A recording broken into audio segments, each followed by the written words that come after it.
Hello my dear friends, this is Preeti Rao and you are welcome back to my channel CommerceNet Express. My dear friends, आज एक important question paper को solve करेंगे, इसको analyse करेंगे जो UP HESC का assistant professor का paper था। ये 2018 में कंडक्ट किया गया था। 2019 का पेपर ऑलरेडी हम सोल्व करा चुके हैं, ये 2018 का है। तो अगर आप भी किसी भी टीचिंग एग्जाम की प्रिपरेशन कर रहे हैं तो ये सेशन आपके लिए काफी इंपॉर्टेंट होगा। चाहे आप यूपी SSC की कर रहे हैं या फिर PGT की कर रहे हैं या फिर DSSB के जैसे कभी भी एग्जाम हो सकते हैं 1 या 2 महीने के अंदर, तो उसके अंदर भी आपको काफी हेल्प मिलेगी इसको सोल्व करके। सो माय डियर फ्रेंड्स, बिना किसी देरी की आज के सेशन को स्टार्ट करते हैं। Let's get started and the very first question of this session is here. इसमें इलेक्टिव है, सभी जितने भी 4 इलेक्टिव सब्जेक्ट्स हैं यहाँ पर, जिसके अंदर सभी के अंदर 20 क्वेश्चंस आपको देखने को मिलेंगे। ओके, तो यहाँ पे देखते हैं। सबसे पहले हमारे पास अकाउंटिंग और फाइनेंस के क्वेश्चन है 20, इनको सोल्व करते हैं। फर्स्ट है, which one is not the function of a new issue market. New issue market है, उसका कौन सा फंक्शन नहीं है। जब फंक्शन की बात करते हैं, इशू मार्केट कौन सी होती है, जहां पे पब्लिक ऑफरिंग फर्स्ट टाइम होती है जिन शेयर्स पे, उनको हम न्यू इशू मार्केट बोलते हैं। जो हमारी प्राइमरी मार्केट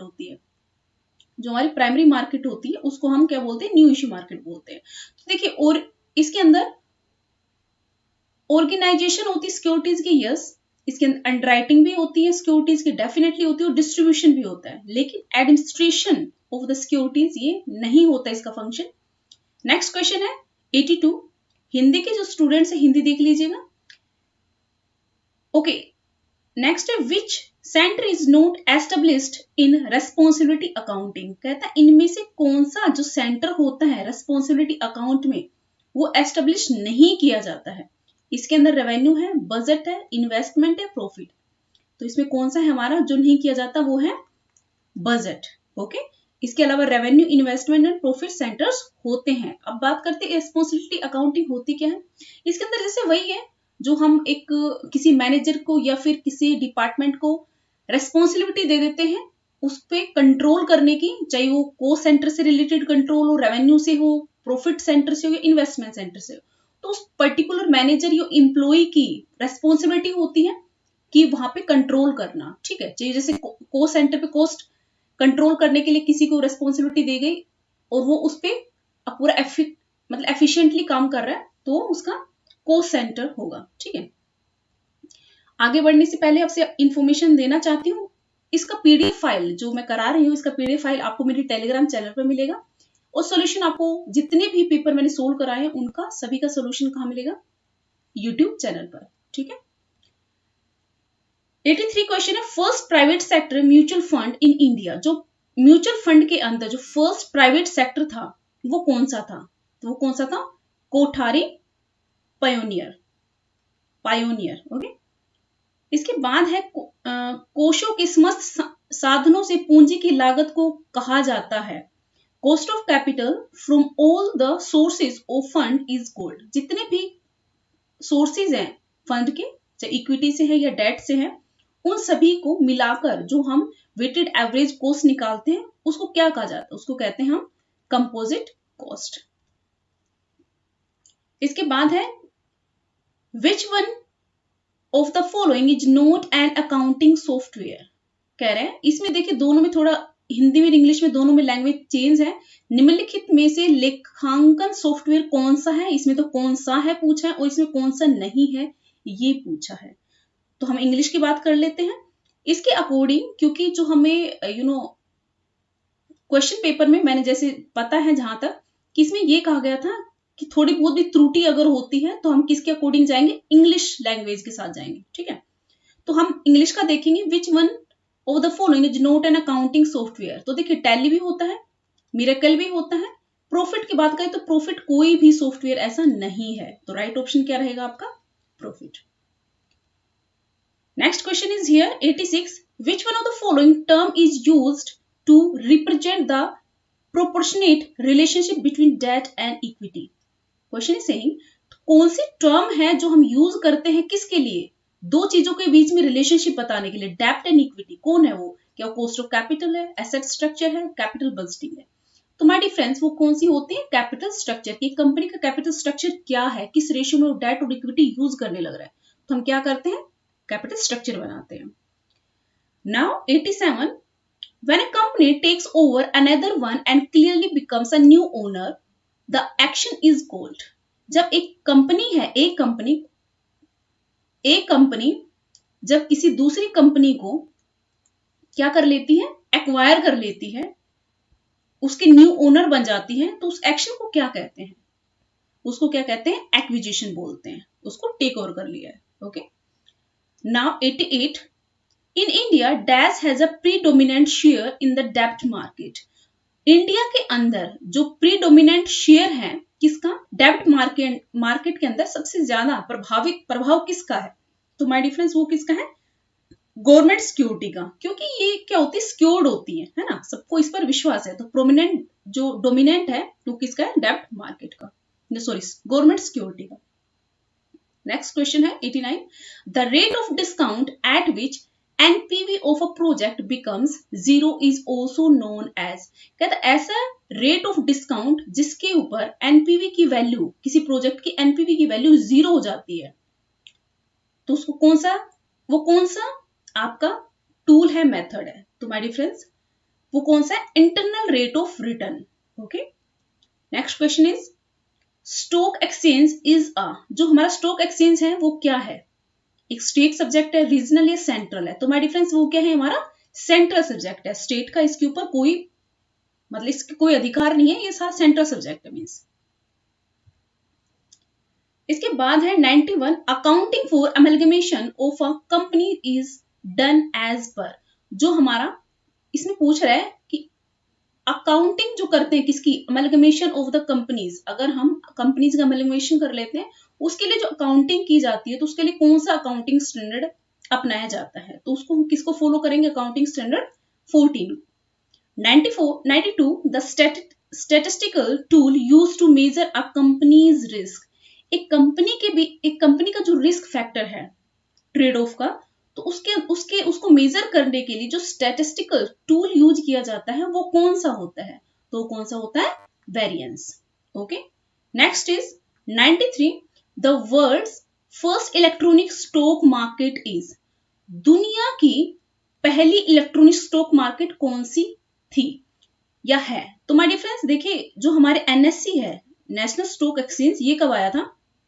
ये तो 92 में एस्टेब्लिश किया गया था, है ना। लेकिन इससे पहले मतलब ये एनएससी जो था हमारे इंडिया में जो एस्टेब्लिश किया गया, तो किसके बेस पे किया जाता? किससे प्रभावित होकर किया गया था? वो किससे किया गया था? नास्डॉक। ये हमारे जो अमेरिका है उसकी नेशनल स्टॉक एक्सचेंज है, और ये 1971 में एस्टेब्लिश की गई थी। इसी से प्रभावित होकर हमारे इंडिया के अंदर मतलब इसी को ही देखते हुए एनएससी को एस्टेब्लिश किया गया था। इसके बाद है the financial market for residential claim is known as. Financial market के अंदर जो रेजिडुअल क्लेम होता है वो किसको मिलता है? सभी को, कॉमर्स के बच्चों को पता होगा। सबसे पहले जिनको प्रेफरेंस शेयर होल्डर होते हैं या फिर जो डेट मार्केट होती है, सबसे पहले उनको मिलता है। ठीक है, मतलब डेट को मिलने के बाद जितने लोन्स और एडवांसेस है उनको पे ऑफ करने के बाद देन हम प्रेफरेंशियल शेयर होल्डर के ऊपर जाते हैं। लास्ट में जो बचा खुचा है वो किसको मिलता है? इक्विटी वालों को मिलता है। ओके, राइट ऑप्शन क्या रहेगा? Equity market. इसके बाद है in calculation of stock risk of a security unique risk is also known as. जब हम कैलकुलेट करते हैं टोटल रिस्क किसी सिक्योरिटी का, तो उसके अंदर जो यूनिक रिस्क होता है उसको किस नाम से जाना जाता है? यूनिक रिस्क का मतलब है क्या? उसका मतलब सिस्टमेटिक रिस्क से है, नॉन डाइवर्सिफिएबल रिस्क से, अनसिस्टमेटिक रिस्क से, या फिर मार्केट रिस्क से? तो माय डिफरेंस वो कौन सा होता है? हमारा अनसिस्टमेटिक रिस्क। रिस्क दो तरह के होते हैं, एक तो सिस्टमेटिक, एक अनसिस्टमेटिक। सिस्टमेटिक वो होता है जिसको सब जितने भी इन्वेस्टर हैं सभी को फेस करना पड़ता है। ये एक तरह से कह सकते हैं हम मार्केट रिस्क हो सकता है। लेकिन जो अनसिस्टमेटिक रिस्क होता है इसको कंट्रोल किया जा सकता है, इसको डाइवर्सिफाई किया जा सकता है। क्या किया जा सकता है? डाइवर्सिफाई किया जा सकता है। तो इसको अनसिस्टमेटिक रिस्क बोला जाता है। अब बात करते हैं 96 की। The national stock exchange introduce screen based trading in year. देखो, नेशनल स्टॉक एक्सचेंज एस्टेब्लिश तो कर दिया गया था 92 में, लेकिन इस पर स्क्रीन बेस्ड ट्रेडिंग कब स्टार्ट हुई, इंट्रोड्यूस कब की गई? तो ये कब की गई थी? 1994 में। Okay, which one is not a subset of social accounting, social accounting का कौन सा सबसेट नहीं है, सोशल अकाउंटिंग का कौन सा सबसेट नहीं है, मतलब इसको अंडर मतलब कैटेगराइज किया जाए तो कौन सा नहीं है। एनवायरमेंटल अकाउंटिंग आता है इसके अंदर, सब्सटेंशियल अकाउंटिंग भी आता है और एनर्जी अकाउंटिंग भी आता है, लेकिन हमने कहीं भी शेडो अकाउंटिंग का नाम नहीं सुना है। 98 permanent working capital is generally financed through, जो हमारी वर्किंग कैपिटल का जो परमानेंट नेचर की जो कैपिटल होती है उसको कहां से फाइनेंस किया जाता है, तो उसको कहां से किया जाता है, long term capital funds. A बिल्कुल सही करेक्ट ऑप्शन रहेगा। 99 in case of projects are divisible under capital rationing, कहता है एक ऐसा केस है जिसके अंदर प्रोजेक्ट्स को डिविजिबल है किसके अंडर, कैपिटल राशनिंग, मतलब कैपिटल राशनिंग हमारे पास लिमिटेड सोर्सेज हैं, किसके अमाउंट के, पैसा हमारे पास लिमिटेड है और उसको हमें आगे इन्वेस्ट करना है। तो कह रहे हैं N appropriate project appraisal method is, तो अगर हमारे पास प्रोजेक्ट्स हैं 2-3 और लेकिन लिमिटेड रिसोर्सेज हैं उनमें इन्वेस्ट करने के लिए, तो कह रहे कौन सा एप्रोप्रिएट मेथड होगा इनकी, हमें ये देखने के लिए कि किस में हम इन्वेस्ट करें, कौन से प्रोजेक्ट में इन्वेस्ट करें, कौन सा बेनिफिशियल होगा, तो वो कौन सा होता है, प्रॉफिटेबिलिटी इंडेक्स मेथड, इसको हम कैपिटल राशनिंग मेथड के नाम से भी जानते हैं, ठीक है। प्रॉफिटेबिलिटी इंडेक्स मेथड यूज किया जाएगा कैपिटल राशनिंग पे। Window dressing is prohibited due to, जो हमारी विंडो ड्रेसिंग है उसको प्रोहिबिट मतलब उसको यूज क्यों नहीं कर सकते हैं, उसको प्रतिबंध क्यों किया गया है, क्या वो है कंजर्वेटिव कन्वेंशन की वजह से, या फिर कन्वेंशन ऑफ मटेरियलिटी, या फिर कन्वेंशन ऑफ डिस्क्लोजर, मतलब डिस्क्लोजर वो कन्वेंशन है जिसकी वजह से, जिसको ध्यान में रखते हुए हमारी जो विंडो ड्रेसिंग है जो अकाउंटिंग में की जाती है उसको प्रतिबंध किया गया है। ओके, अब मार्केटिंग के 20 क्वेश्चन है उनको देखेंगे, ये भी अच्छे क्वेश्चन है, काफी हेल्प करेंगे आपको प्रिपरेशन में। फर्स्ट है lifestyle is one of the major dash basis of segmenting a market, जब हम किसी मार्केट का सेगमेंटेशन कर रहे हैं, ठीक है, तो जो लाइफस्टाइल को लेकर चले, मान लो हमने किसी सेगमेंटेशन में देखने की लाइफस्टाइल जो कस्टमर्स की है उनको देखना है, उनको मेजर करना है, तो क्या देख रहे हैं, किसमें हम सेगमेंट कर रहे हैं, क्या वो सोशल इकोनॉमिक है, डेमोग्राफिक है या साइकोग्राफिक है, तो माय डिफरेंस वो किस में आता है, साइकोग्राफिक में आते हैं, एक किसी के लाइफस्टाइल डिपेंड करती है उसकी साइकोलॉजी के ऊपर और उस साथ में ग्राफिक भी, okay, psycho and graphic. Now मतलब उसके माइंड से और ग्राफिक जहां पे वो रह रहा है, जो उसका एनवायरमेंट है उससे उस पर डिपेंड करता है, तो ये दोनों मिलकर क्या बनते हैं, साइकोग्राफिक बनते हैं।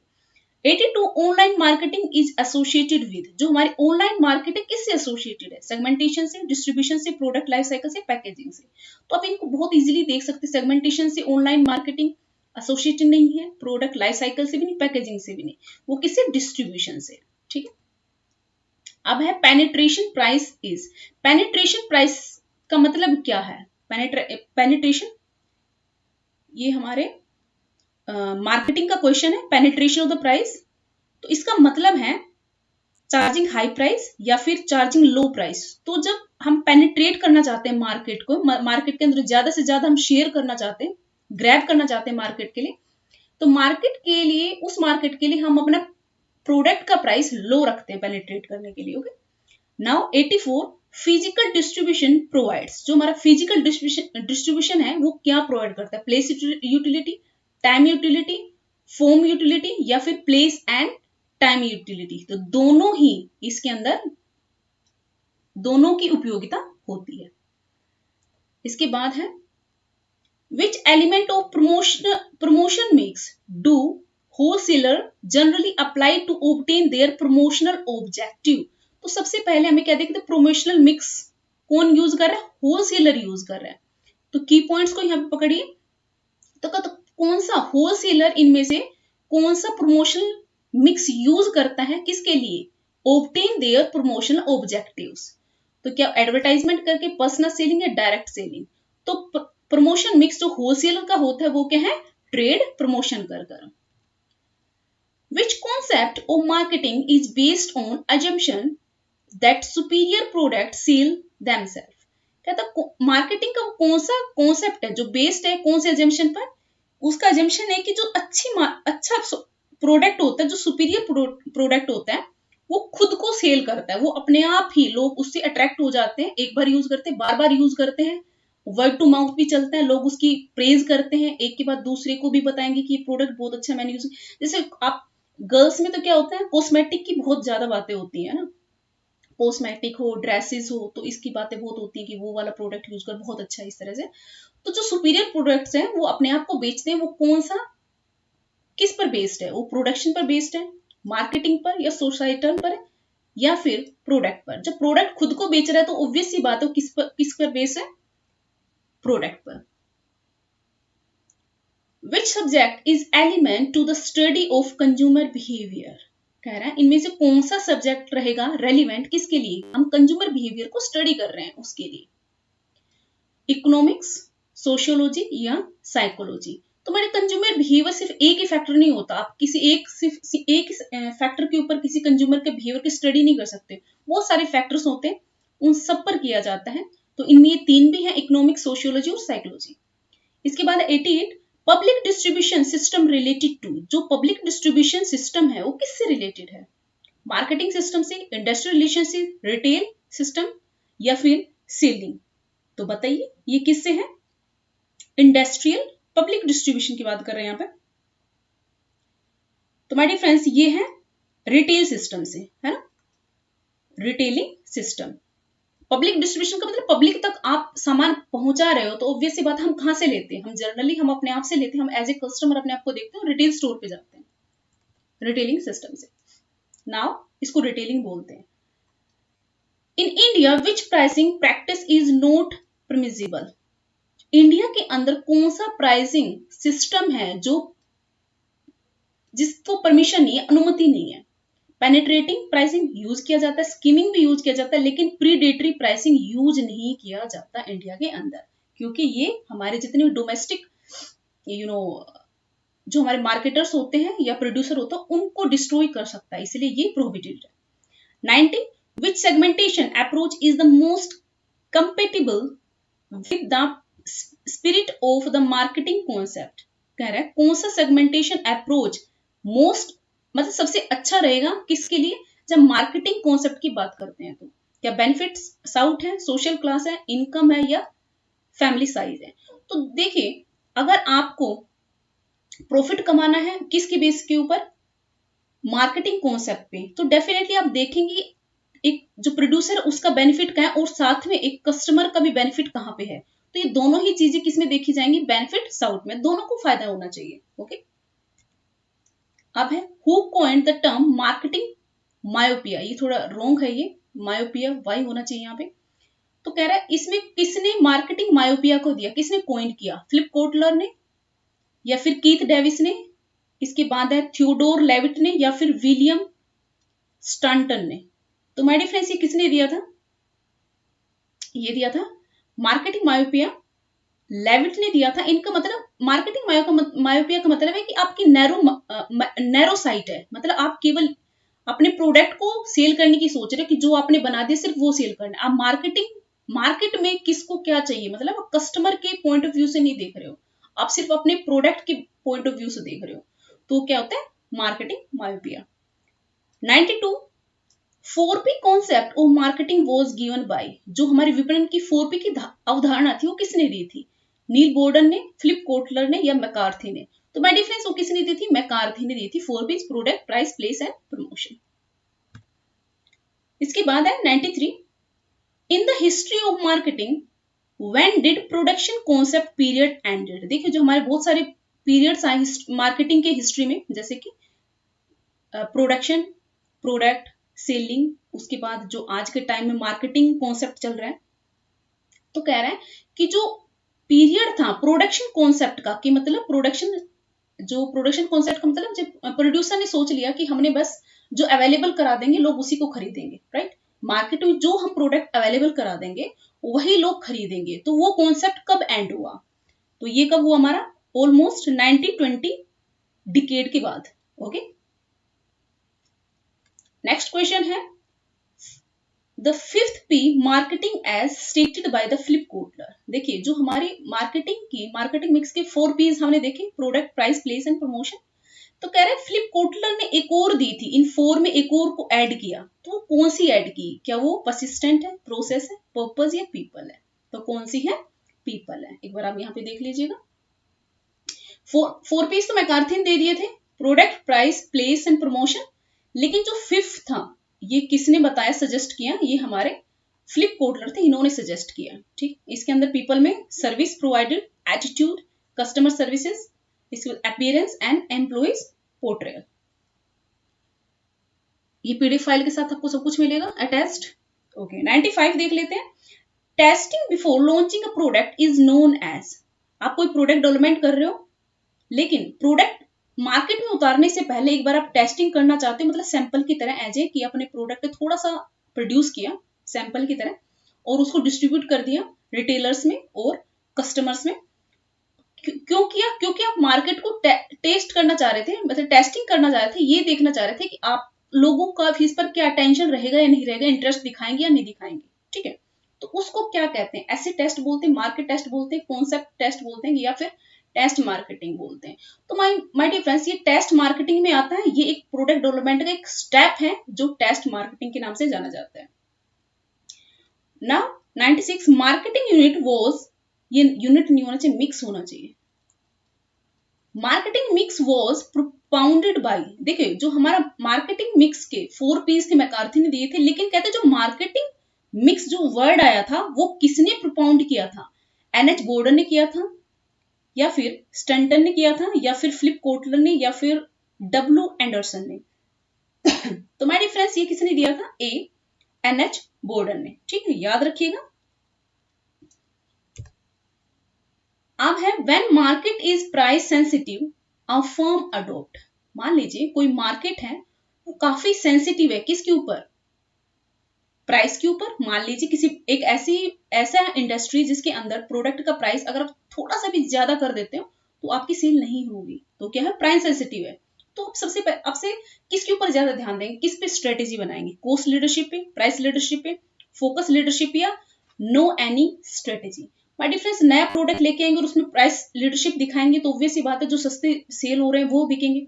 लेकिन अगर आप अपने कॉस्ट पे ध्यान रखेंगे कि देखो जो मार्केट में 5 रुपए की चीज बन रही है, लेकिन कम से कम जो चीज 5 रुपए की मिल रही है, तो आपको अपने प्रोडक्ट की कॉस्ट इतनी नीचे रखनी है ताकि आप भी वहां पे मार्जिन कमा पाओ। कम से कम आपके प्रोडक्ट की 3 रुपीज या 3.5 रुपीज कॉस्ट रहेगी, तो ही आप इस 5 को क्या कर सकते हो, मतलब 5 तक आप कुछ मुनाफा कमा सकते हो। ठीक है, तो किस पे ध्यान देकर, किस पे कंट्रोल करेंगे आप? Cost per. कॉस्ट कम, अपने प्रोडक्ट की कॉस्ट कम से कम रखना चाहेंगे। ठीक है, इसके बाद है 98 black box model in marketing relates to. जो ब्लैक बॉक्स मॉडल है मार्केटिंग में वो किससे रिलेट करता है? Marketing planning, control, marketing mix, या फिर कंज्यूमर बिहेवियर। तो माय डिफरेंस, ब्लैक बॉक्स जो है वो किससे रिलेटेड है? मार्केटिंग का एक तरह से एक ऐसी टेक्निक है जिसमें हम किस लिए यूज करते हैं कि कंज्यूमर की बिहेवियर को स्टडी करने के लिए। और इसको ब्लैक बॉक्स क्यों कहा गया है?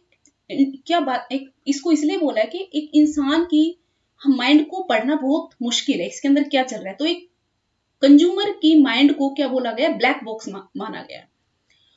तो इसके अंदर जो ब्लैक बॉक्स है, हम कह सकते हैं कि इसके अंदर ये जो इंसान का दिमाग होता है, इंटरनल फैक्टर और एक्सटर्नल फैक्टर्स दोनों होते हैं जो प्रभावित करते हैं। और जो मार्केटर होता है वो दोनों को ही प्रभावित करने की कोशिश, मतलब दोनों को ही इफेक्ट डालता है। जैसे कि प्रोडक्ट है, प्राइस है, प्लेस है, प्रमोशन है। एक्सटर्नल फैक्टर्स आप वो अपने लगाते हैं, अपनी स्ट्रेटेजी लगाता है कि वो प्रोडक्ट पे दे रहा है, प्राइस पे दे रहा है। एनवायरमेंटल फैक्टर्स कैसे प्रभावित करते हैं? जैसे कि हमारे इकोनॉमिक है, टेक्नोलॉजिकल है, पॉलिटिकल है, कल्चरल है, या सिचुएशनल है। एक कस्टमर के इन चीजों को प्रभाव पड़ता है। फिर इंटरनली भी उनके दिमाग में कुछ चलता रहता है कि उसको क्या चाहिए, उनको नॉलेज कितनी है, उनके वैल्यूज, उनके मोटिव्स, उनके परसेप्शन, एक लाइफस्टाइल, तो उसके ऊपर भी डिपेंड करता है। ठीक है, कंज्यूमर का। देन वो रेस्पॉन्स कैसा देता है, मतलब ये बाहर से उसको मिला, ये इंटरनली उसके चल रहा है, और उसका रेस्पॉन्स क्या है फिर। ठीक है, प्रोडक्ट को परचेज करेगा या नहीं करेगा। तो ये इसको एक ब्लॉक क्या बोला गया है? Black box. ओके, ये कंज्यूमर बिहेवियर को स्टडी करने के लिए दिया गया था। इसके बाद है press release is a part of, जो प्रेस रिलीज है वो किसका पार्ट है? पब्लिक रिलेशन का। Yes definitely. जो कोई भी मार्केटर होता है या फिर कोई प्रोड्यूसर होता है, कोई इंडस्ट्रियल होता है, इंडस्ट्रियलिस्ट है, वो प्रेस रिलीज कराता है। किसी के लिए कराता है? प्रेस रिलीज का एडवर्टाइजमेंट नहीं है यहाँ पे, पब्लिक के साथ रिलेशनशिप, कोई इंपॉर्टेंट चीज शेयर करनी है तो पब्लिक के साथ अपना फेथ बनाए रखने के लिए कि लोग उस पर ट्रस्ट करें, वो क्या करते हैं? प्रेस रिलीज कर देते हैं, कोई इन्फॉर्मेशन देनी होती है तो। अब है which one of the following is not a type of direct marketing, कह रहे इनमें से कौन सी डायरेक्ट मार्केटिंग नहीं है? डायरेक्ट मार्केटिंग मतलब प्रोड्यूसर डायरेक्टली कस्टमर तक पहुंच रहा है, ठीक है, प्रोड्यूसर डायरेक्टली कस्टमर तक पहुंच रहा है, वो होती है डायरेक्ट मार्केटिंग। लेकिन कौन सी नहीं है ये बताना है। तो टेली मार्केटिंग से डायरेक्ट कस्टमर से बात कर सकता है, ईमेल से भी कर सकता है और डायरेक्ट मेल से भी कर सकता है। रिटेलिंग तो बीच में चैनल आ गया तो ये नहीं हो सकता है, ठीक है, ये इनडायरेक्ट हो गई। अब ह्यूमन रिसोर्स एचआरएम के कुछ 20 क्वेश्चन है, इनको देख लेते हैं। The emphasis of human resource management is, जो एचआरएम है उसका मेन इम्फोसिस, जो इम्फेसिस है, प्रभाव है, वो किस पर बल देता है? किस पे करता है? इंप्लॉइज के डेवलपमेंट पर, ठीक है।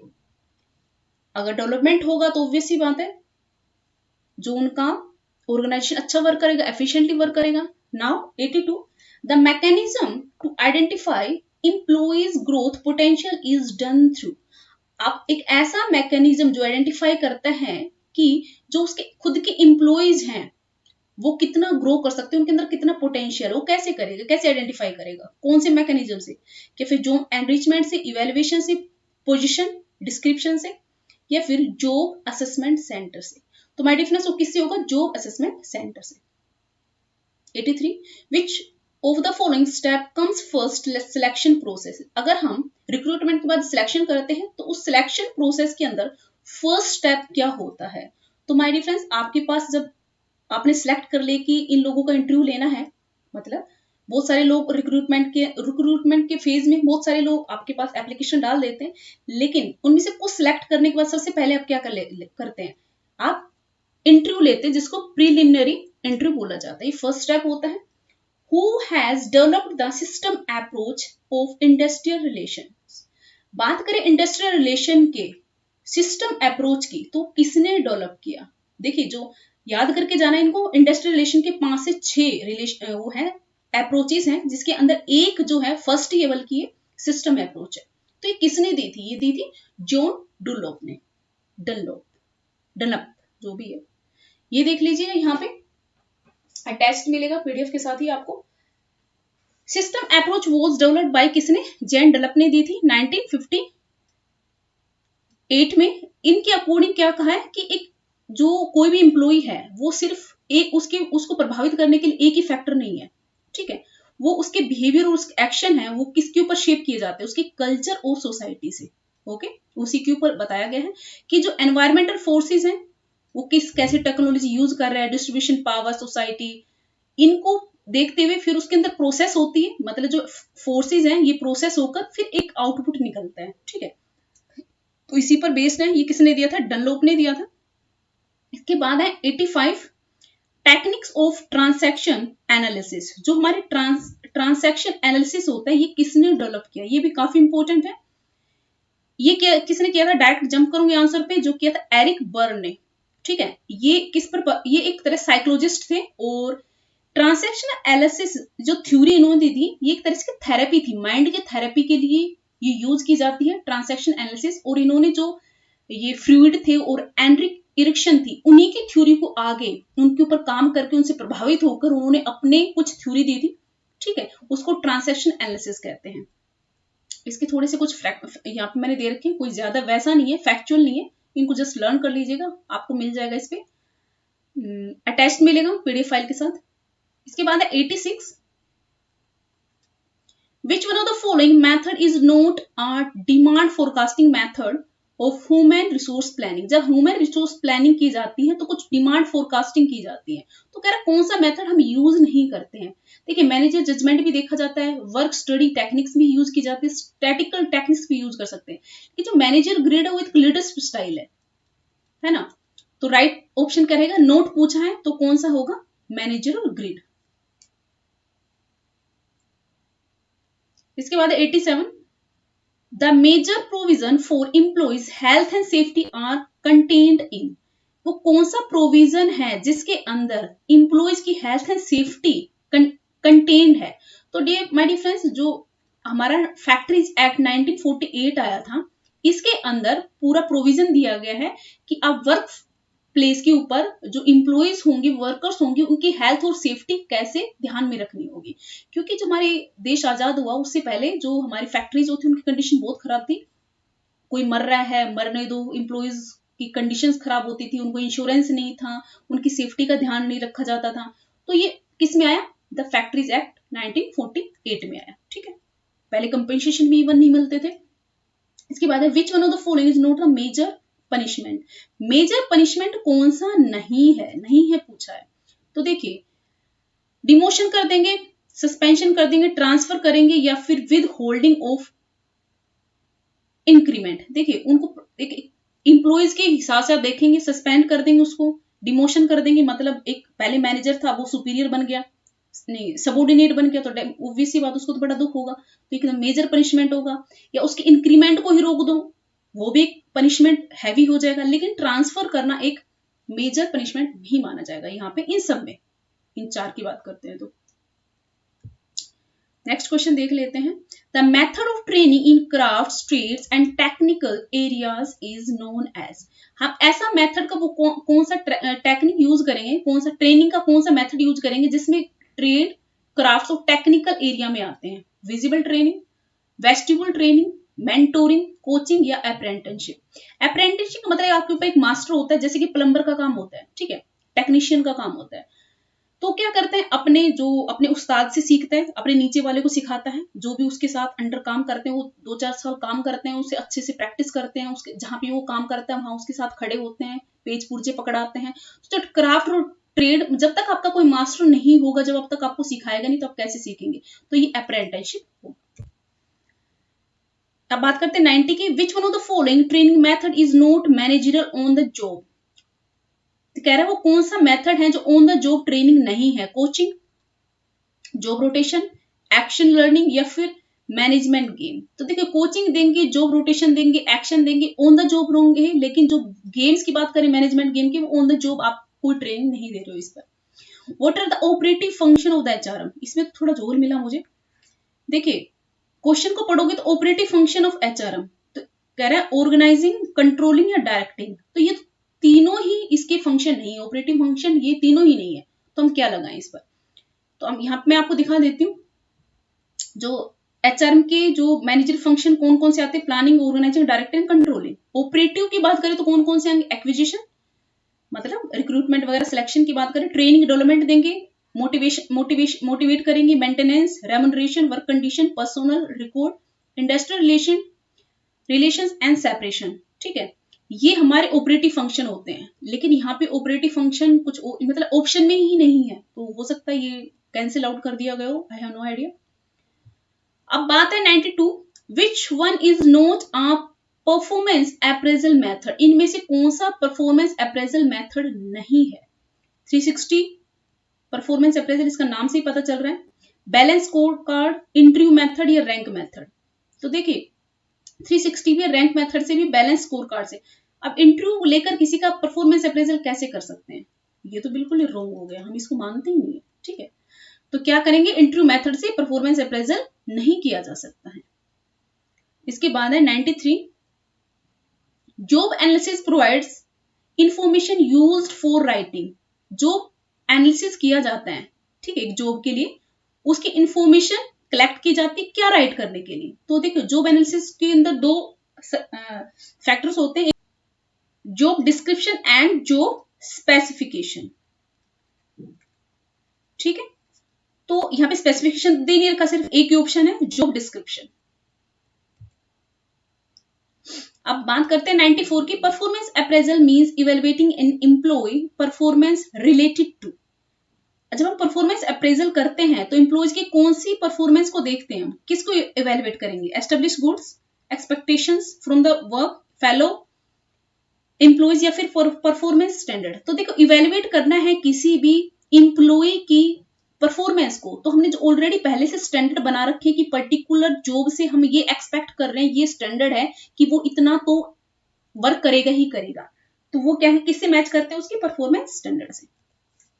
95 work participation in management in any organisation is, work participation किसी मैनेजमेंट में क्या होगा, वॉलेंट्री होना चाहिए, डेमोक्रेटिक होना चाहिए, इंस्टीट्यूशनल होना चाहिए, या ये सभी होने चाहिए, सभी होने चाहिए। एम्प्लॉइज मोरल रिलेट्स टू, जब एक इंडस्ट्री से कंसर्न में बात करते हैं कि उसका हम किससे रिलेट करेंगे, उसका मोरल, प्रोडक्टिविटी से, एम्पैथी से, एटीट्यूड से और स्किल से।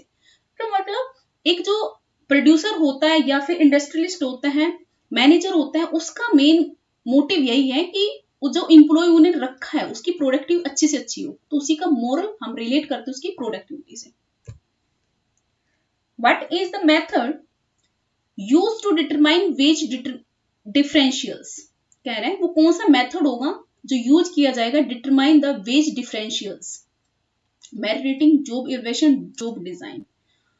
तो किससे करेंगे, जॉब इवैल्यूएशन का मतलब ही है कि आप एक जॉब को इवैल्यूएट कर रहे हो, उसकी वर्थ बता रहे हो, ठीक है, उसके वेजेस बताएंगे अब यहाँ पर जॉब इवैल्यूएशन। तो राइट ऑप्शन रहेगा सी।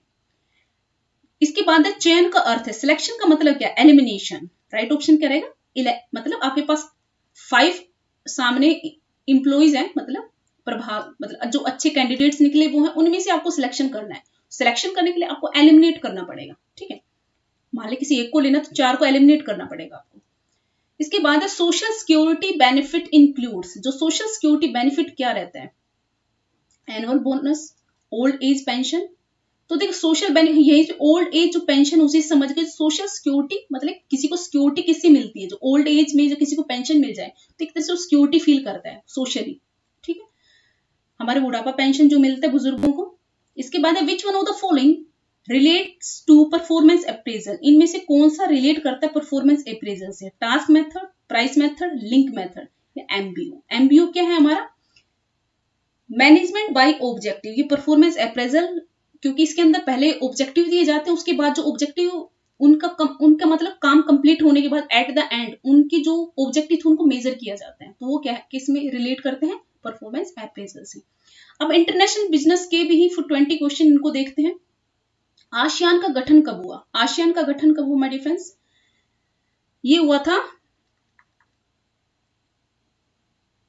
जो आपका 1967 है। इसके अंदर बात करते हैं WTO की, in which year WTO came into existence, ये आया था 1995 में। डायरेक्ट जंप कर रही हूं आंसर पे क्योंकि फैक्चुअल क्वेश्चन है। इसके बाद है इनमें से विच of the following is not the trading block, trading block का मतलब है कि जो हम फ्री ट्रेड एरियाज जो बनाए जाते हैं, ब्लॉक्स जो बनाए जाते हैं, उनमें से कौन सा नहीं है, तो नाफ्टा भी है, सार्क भी और आसियान भी है, लेकिन IMF एक अलग से बॉडी है, इंटरनेशनल बॉडी है, ये ट्रेड ब्लॉक नहीं है। इसके बाद है among the following financial derivatives which involves the least risk for the holder, इनमें ये जो जितने भी फाइनेंशियल डेरिवेटिव्स हैं इनमें सबसे कम रिस्की कौन सा है, तो कौन सा है माय डियर फ्रेंड्स, फ्यूचर्स। मतलब ये ऑलरेडी जो फ्यूचर वाले होते हैं ऑलरेडी क्या होते हैं, कस्टमाइज्ड होते हैं, ओके, जो बायर होता है सेलर होता है दोनों मिलकर कस्टमाइज करते हैं कि आने वाले टाइम पे फ्यूचर में हम किस पे डील को फाइनल करने वाले हैं, ठीक है, पहले से रेट फिक्स होते हैं, तो सी हमारा बिल्कुल करेक्ट होगा।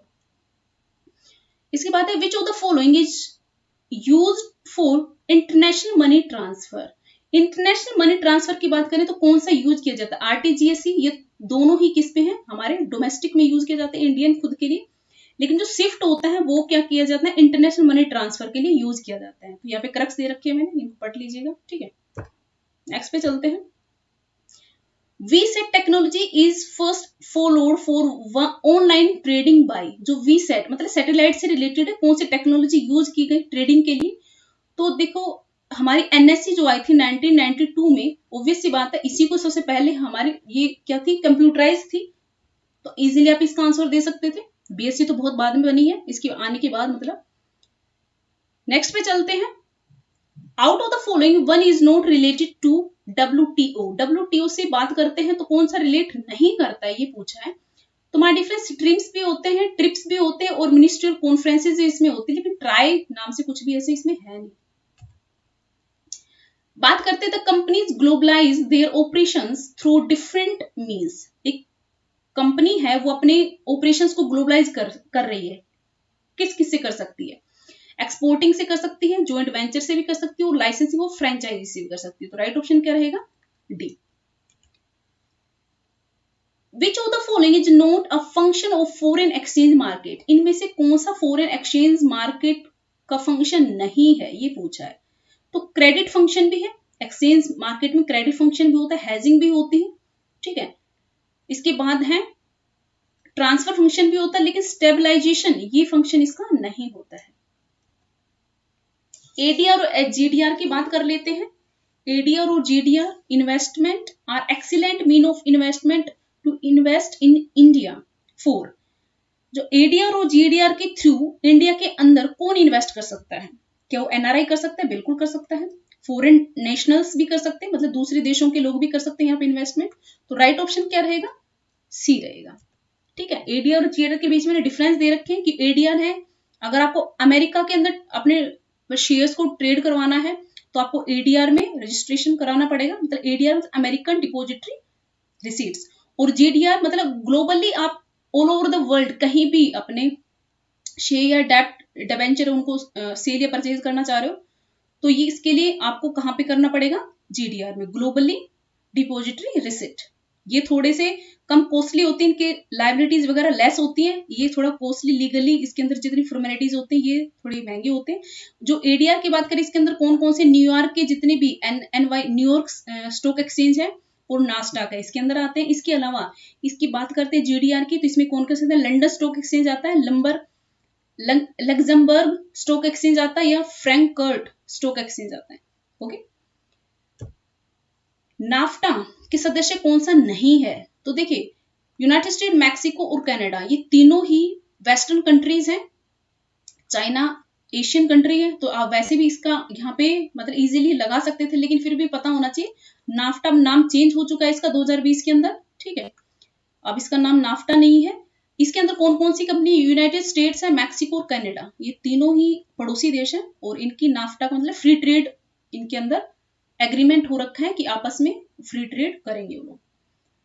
92 world trade organisation is based on which of the following principle. जो डब्ल्यूटीओ की वर्ल्ड ट्रेड ऑर्गेनाइजेशन की बात करें तो कौन कौन से प्रिंसिपल है इसके, रूल बेस्ड ट्रेडिंग सिस्टम, इसके अंदर जितने भी ट्रेडिंग होती है रूल बेस्ड होती है, फ्री ट्रेड प्रिंसिपल पे काम करता है, डिसमेंटलिंग ट्रेड बैरियर्स और बैरियर्स को कम करता है। ये तीनों ही है, और भी है लेकिन ये तीनों भी है। बात करते हैं NAFTA is example of, NAFTA किसका एग्जाम्पल है, ये क्या है, फ्री ट्रेड एरिया में आता है, ठीक है। ये तीनों पड़ोसी देश है, इन्होंने एग्रीमेंट कर रखा है कि मूवमेंट जो होगा एम्प्लॉइज का हो या फिर गुड्स सर्विसेज का, वो फ्री रहेगा, फ्री ट्रेड होगा यहाँ पर। इसके बाद interest payments on loans borrowed abroad are recorded in. जब बात करें इंटरेस्ट पेमेंट किस पे करें, लोन्स आपने बाहर से पैसा उठा रखा है उस पे इंटरेस्ट पे कर रहे हैं, उसको कहाँ रिकॉर्ड करेगा एक देश, वो किस में करेगा, करंट अकाउंट में करेगा, ठीक है। बीओपी का ये क्वेश्चन है, तो बीओपी अपना करके जाना। बात करते एसटीआर की, स्पेशल ड्रॉइंग राइट्स, ये है क्या, किस नाम से जाने जाते हैं, करेंसी नोट से, सिल्वर कॉइन से, पेपर गोल्ड से। तो ये आईएमएफ की एक करेंसी है जिसको हम पेपर गोल्ड के नाम से जानते हैं, ठीक। Euro become sole legal tender in major part of Europe in year. इन जो यूरोपियन जो कंट्रीज हैं उनके अंदर यूरो नाम से एक क्या हुई, करेंसी इंट्रोड्यूस की गई। तो कह रहा है कौन से ईयर में की गई, तो ये कौन सी में की गई थी, 1999 में, आई थिंक सो, हाँ सही है। ओके, ऑलमोस्ट 28 कंट्रीज हैं जो यूरो करेंसी को यूज करती हैं, डॉलर को नहीं करती। इसके बाद है 97, the government of India has allowed foreign institutional investor to invest in all type of securities in primary and secondary capital markets. Government of India ने कब से अलाउ कर दिया फॉरेन इंस्टीट्यूशनल इन्वेस्टर्स को, किसमें, इंडिया की जितनी भी सिक्योरिटीज हैं चाहे वो प्राइमरी और सेकेंडरी में कैपिटल मार्केट की, उनमें इन्वेस्ट कर सकता है। 91 से, 1995 से, 1992 से या 2003 से। तो माय डिफरेंस कब से अलाउ है, देखो 1991 में तो इकोनॉमिक रिफॉर्म्स आए थे, 92 से बहुत सारे रिफॉर्म मतलब हमारे लिबरलाइज कर दिए गए। तो आप देख सकते हो 1992 में एक तरह से तो ये इन्वेस्टमेंट के लिए भी काफी लिबरल हो गए, और साथ में 1992 में आप ये इससे भी याद कर सकते हो कि एनएससी आई थी, national stock exchange. Trade between countries is finance through letter of credit also known as, किसके बीच में, कंट्रीज के बीच में ट्रेड हो रहा है, किसके ऊपर बेस्ड है, लेटर ऑफ क्रेडिट। जो लेटर ऑब्वियसली बात है डॉक्यूमेंट्री है, तो किस पे कहेंगे, documentary credit. India has been a member of world trade organisation since, देखो इंडिया जो था वो वर्ल्ड ट्रेड ऑर्गेनाइजेशन का फाउंडिंग मेंबर था। तो अरे फाउंड कब किया गया था, 1995 में किया गया था, तो आंसर होगा D. Trade related intellectual property rights came into force in year, जो बात करते हैं trade intellectual property right trips की, ट्रिप्स बोलते को ट्राइब्स बोल देते हैं, तो trade related intellectual property rights जो आए थे वो कब आए फोर्स के अंदर, तो माय डियर फ्रेंड्स वो आए थे 1995 में, जब WTO बना था तब। So my dear friends, this is all about today. Thank you so much. Good luck. Goodbye.